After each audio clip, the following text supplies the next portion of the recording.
that's right. I think a lot of the alternative estimates of growth have got growth growing at closer to 3 or 4% last year. But I think that speaks to the policy mindset of stability, right?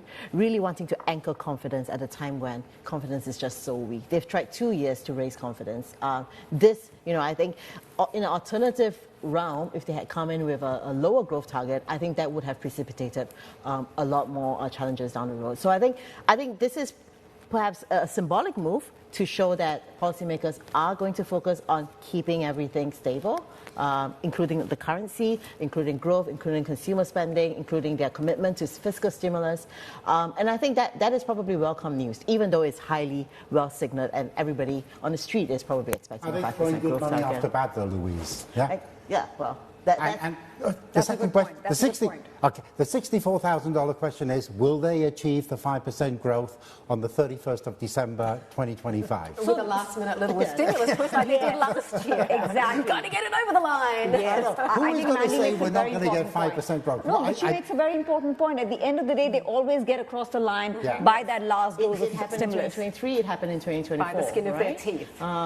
So there is that last-ditch policy.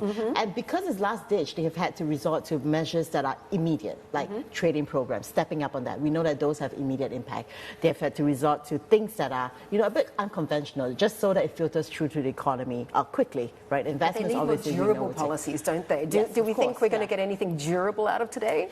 Well, this really isn't a platform for implementation, right? So implementation is kind of the platform for us to read the tea leaves and see where the policy direction is. I think there's going to be a lot of focus on social spending, some of these longer-term structural reforms we talked about, but that's not really news, right? We've seen that in the 2024 government work report as well. So we could see a positive direction in that realm, but in terms of whether that's going to really change the outlook for this year, I don't think so. Yeah. Okay, so Citi has come out with their projections, and I don't know what are your projections at Oxford Economics, but they're saying that we estimate a shave off of 0.6 basis points of GDP impact from the additional 20% tariffs so far this year, which means definitely it's not going to be around 5%, right? Even if they try their stimulus measures. But the fact of the matter is, how do you see the net impact? Because from what we're hearing from the Commerce Secretary in the U.S.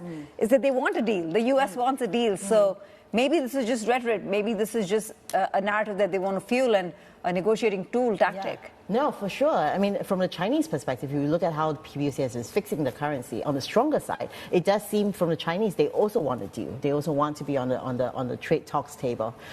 In terms of the kind of net impact, the way we see it, 0.7 percentage point drag from the 20% tariffs so far from the Trump administration. Part of that will be offset by stimulus by about 0.3%, and part of that will be offset by a weaker currency by about 0.2%. So the net drag is probably about 0.1%. But they're saying that they'll keep